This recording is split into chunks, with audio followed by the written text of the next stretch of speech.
ቆያችሁኝ ውድ ተመልካቾች እንኳን ደህና መጣችሁ የቻናል መረጃዎችንና አዝናኝ ቪዲዮዎችን የምታገኙበት ነው ለዚህ ቻናል አዲስ የሆናችሁ ሰብስክራይብ በማድረግ ቤተሰቡን ተቀላቀሉ ቪዲዮዎችን ከወደዳችሁ ላይክ ማድረግ አትርሱ ጥያቄ ጥቆማ አስተያየት ካላችሁ እባካችሁ ኮሜንት ላይ አስፍሩልኝ በቪዲዮዎቹ ዘና እንደምትሉና መረጃዎችን እንደምታገኙ ተስፋ አደርጋለሁ አብራችሁን ቆዩ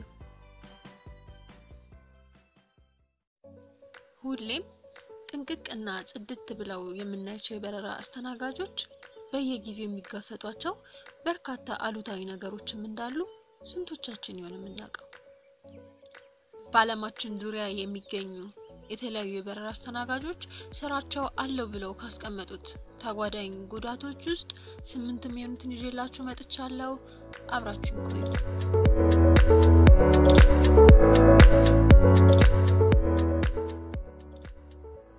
በአንደኛ ደረጃ ላይ የምናገኘው ክፍያን ነው የክፍያ ሁኔታ በግንባር ቀደምነት ቅሬታ የሚነሳበት ጉዳይ ነው ምክንያቱ ደግሞ የበረራ አስተናጋጆች የክፍያ ሰዓት ወይም ደግሞ የሥራ ሰዓት ተብሎ የሚታሰብላቸው የአውሮፕላኑ በር ከተዘጋ በኋላ ነው ከዛ በፊት ያለውን አያካትትም ይህንን በምሳሌ እንውስቲ ለምሳሌ ከጧቱ 2 ሰዓት ላይ የሚጀምር በረራ ሰራተኞች ከሌሊቱ 11 ሰዓት በፊት በመነሳት መዘጋጀትና ቀደሞ መድረስ ይጠበቅባቸዋል ቀጥሎ የአውሮፕላኑን ደህንነት ማረጋገጥ ለአደጋ ጊዜ የሚያስፈልጉ ቁሳቁሶች መኖራቸውንና ያሉበትን ይዞታ ማየት ተሳፋሪዎች መግባት በሚጀምሩበት ጊዜም ሰላምታ በመስጠት ሻንጣቸውን በማገዝና ቦታቸውን በማሳየት ማዘጋጀት ይኖርባቸዋል እንግዲህ ከዚህ በኋላ ነው በር የሚዘጋው ይሄ ሁሉ ለዝግጅትና ለሥራ የሚጠፋው ሰዓት ክፍያ ከሚከፈለው ሰዓት ላይ አይደመርም ማለት ነው ክፍያው የሚጀምረው የአውሮፕላን በር ተዘግቶ መብረር ከሚጀምርበት እስከሚያርፍበትና በር እስከሚከፈትበት ያለው ሰዓት ነው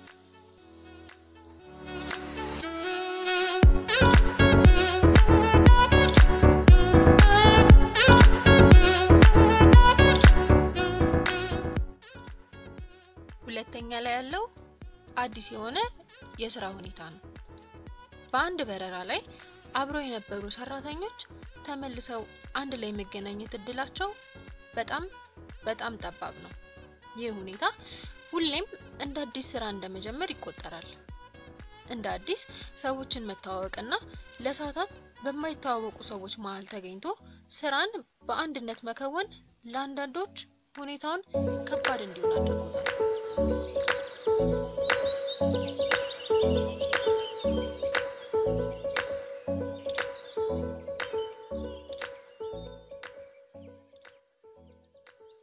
ሶስተኛ በዓላትን በስራ ማሳለፍ በተለያዩ እምነቶች የተቀመጡትን የበዓል ቀናት ከቤተሰብ ጋር ተቀላቅሎ እየበሉ እየጠጡና እየተጫወቱ ማሳለፍን ወደ ጎን በመተው ሻንጣን ሸክፎ አየር ላይ መዋል በዚህ መስክ ግድ ይላል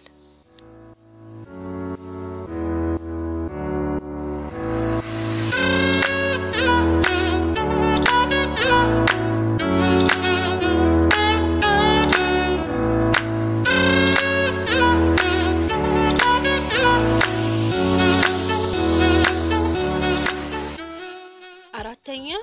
የጤና እክሎች በዚህ ውስጥ ብዙ ነገሮች ይካተታሉ ረጅም ሰዓታትን በመቆም ከሚመጣው ቀላሉ የደም መርጋትና የእግር እብጠት በተጨማሪ የቆዳ ካንሰር የማየትና የመስማት ችሎታ መቀነስ የመተንፈሻ አካላት ችግርን ጨምሮ ለማርገዝ መቸገርን ያካተተ የጤና እክሎች የሥራው ተጓዳኝ ጉዳቶች ናቸው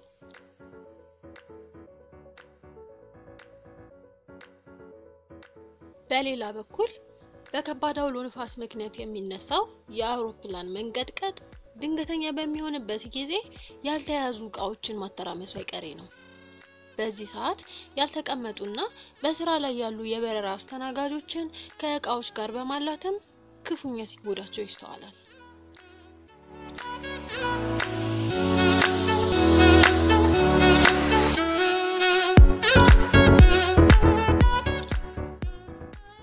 5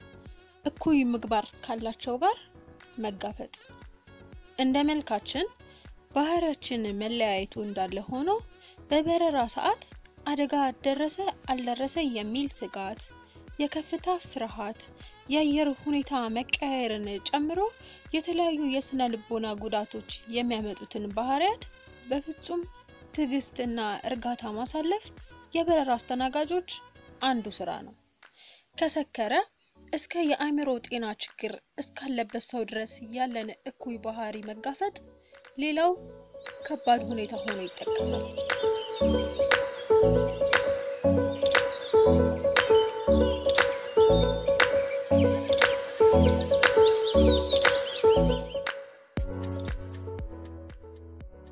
ስድስተኛ ላይ የምናገኘው የማህበራዊ ህይወት ቀውስ ነው። ብዙውን ሰዓት በበረራና ከስራ መልስ ደግሞ በእረፍት የሚያሳልፉት ከመሆኑ የተነሳ ለተለያዩ ማህበራዊ ኩነቶች የሚሆን በቂ ጊዜን ማግኘት ከባድ ይሆናል። በዚህም ምክንያት ከፍቅር ግንኙነት ጀምሮ የተለያዩ የቤተሰብና የጓደኛ ፕሮግራሞች ላይ መገኘት አደጋች ነው። በተለይ እንደኛ ሀበሾች ያለ ማህበራዊ ትስስር በውልደት፣ በልደት፣ በምርቃት፣ በጋብቻ፣ በህመም፣ በሞትና በመሳሰሉት አብሮ ማሳለፍና መሰባሰብ ልማድ በሆኑባቸው አካባቢዎች ተወልደው ያደጉ የበረራ አስተናጋጆች ስራው ሰው አሰጥቶናል ይላሉ።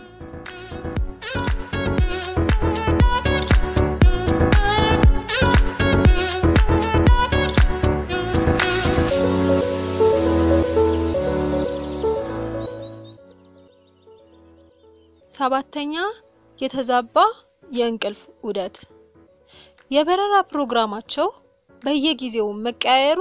ለዚህ ችግር አይነተኛ ሚና አለው። ከነበሩበት ቦታ ርቀው ለቀናት የተለየ ሰዓት ወዳለው ሀገር መሄድም ለችግሩ ቀጣዩ ተጠቃሽ ምክንያት ነው።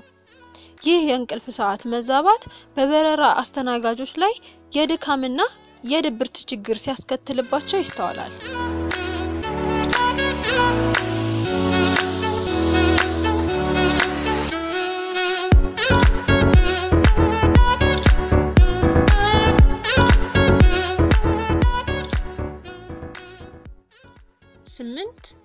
ምግቦቹ የአውሮፕላን ከፍታ በጨመረ ቁጥር የአየር ግፊትና እርጥበት ይቀንሳል።